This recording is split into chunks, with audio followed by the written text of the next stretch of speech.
All right, guys, now we're going to take our leftovers and turn them into Mexican food. And you know, we haven't had any cooking wine, but I think this segment we need to start with some cooking beer. So let's see. I think a little cooking beer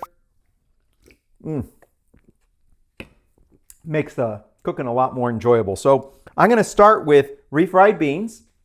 I'm going to show you how we're going to make it super quick and simple. And then I'm going to show you how to make a chicken quesadilla and then tacos. All right, so you got a little variety and you're going to be able to pick and choose. So let's get right into the beans.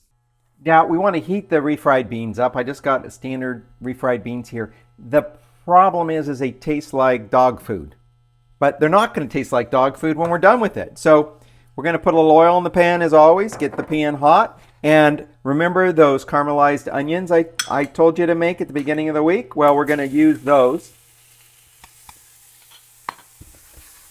This is going to add all kinds of flavor. So we're going to get those hot. If we don't have caramelized onions, we're going to have to caramelize the onions, which takes about five minutes. And then you're going to take the dog food here. It's not going to taste like dog food anymore. And you're going to smash that in. And boy, that's a big mess. If you don't have chicken broth, then what are you going to use? Water, just a little bit, maybe a quarter cup. And that is going to help loosen it up. And what we're really going for is the consistency, a nice, even consistency. Now, in Mexican food, they will use pork fat. We could have used a little bacon. Oh, yeah, a little bacon would have been nice in this too.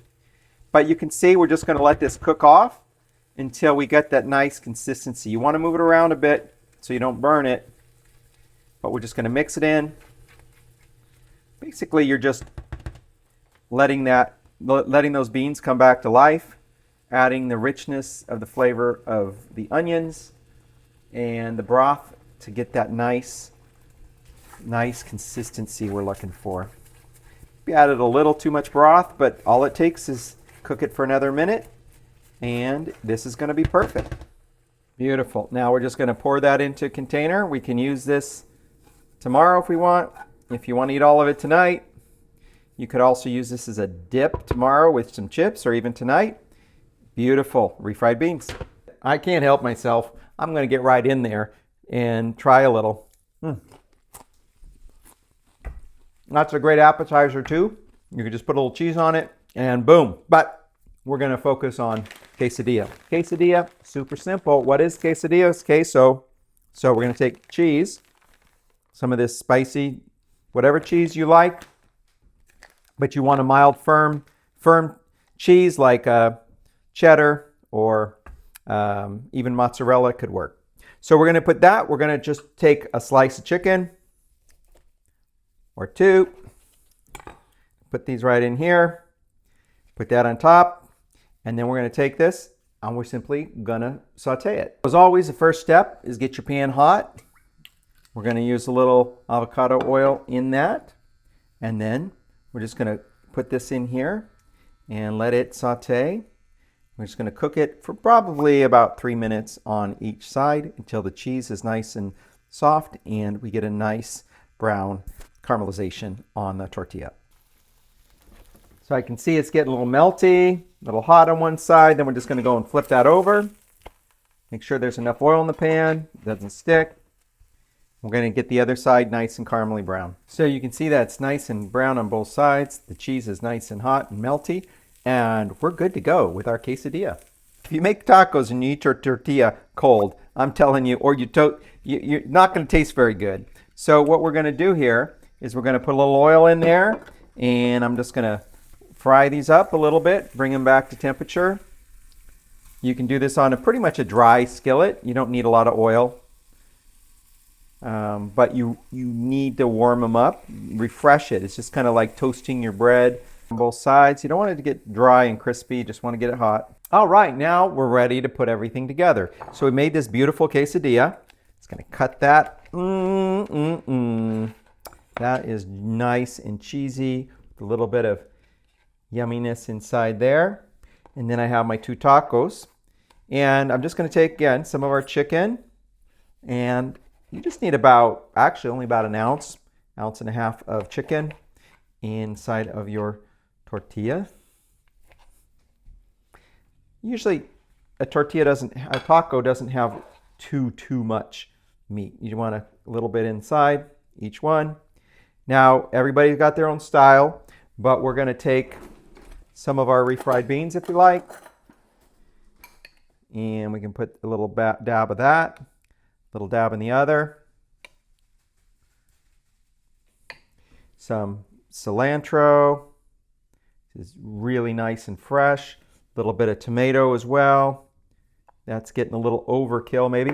And then I had an avocado. Oh my God. I cut a piece out. It dried up. I left it in the refrigerator. So all I'm going to do, it's still perfectly good. It's still a nice avocado. I'm just going to cut that piece out. And we're just going to pull the seed out. Now I got my beautiful avocado. Take that, just unpeel it. I love avocado. Our family just eats it like crazy, so we eat it with almost everything. I'm just going to slice up a few slices, put a couple pieces in here, and you can even put a piece on, you could actually even put a piece on there as a garnish. But we got our beautiful tacos. Now, I've got a little salsa. I got a little fresh salsa on top. You know, I've made maybe a little too much, but what I'm going to do is I'm going to put that salsa on the plate. I'm going to take some of our refried beans, put those on the plate, and I actually have some leftover broccoli, which, you know, you gotta have a little more vegetables. This is pretty starch oriented, so we can just eat a little broccoli so we feel a little healthier with our meal. And then we got our beautiful tacos. I'm going to stack like that. Now, you don't have to make both. You could just do tacos or just do the quesadilla. But I would say that is a meal for a king. And then, of course, don't forget, these are going to add some really nice fun. Some chips and maybe a little extra cilantro on top. And I love a little sriracha. Little hot sauce, put that inside each. And I think you're good to go. Again, we're just making leftovers. Tastes good. Hope you enjoy your tacos.